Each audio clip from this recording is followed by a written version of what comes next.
I can honestly say,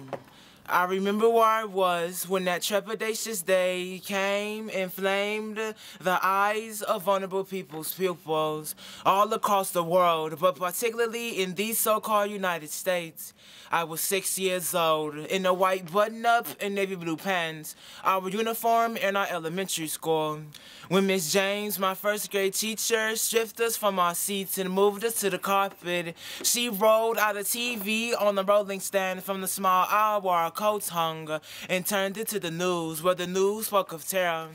Being so little, I didn't know what terror was or what it meant, because at the time my mind was bent on Crayola crayons, cookies, and extra large pencils in a holy school environment. On that screen, me and my curious-eyed classmates sat legs folded and watched white dragon like airplanes crash into twin edifices like blind kamikazes. It was too loud, hearing sounds until they crashed into the ears of those buildings, making smoke billow as Americans wept like willows, because our tree of security hadn't grown in the ground deep enough to stop this from happening, to keep those two mechanic white falcons from crashing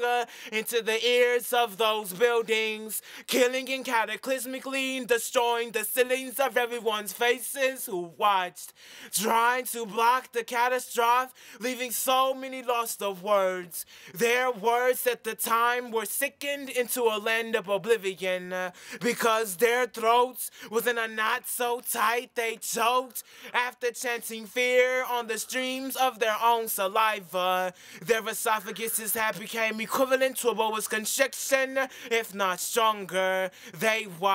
We watched a man in a suit, lost of his blazer, holding a suitcase, jump out the destruction's mouth, coughing up smoke comprised of cement ashes and debris by the masses, as time stood still like dropped and shattered hourglasses, as those uniformed men and firefighters showed compassion, putting their lives on the line thinner than the skins of their teeth. I can tell that on that day, their teardrops probably tasted like ethers of arsenic fluid, because they crawled down the canvases of Caucasian, African, Hispanic, and Asian faces and dove into the ditches of their lips. Call it the sweet liquefaction of sadness and fear.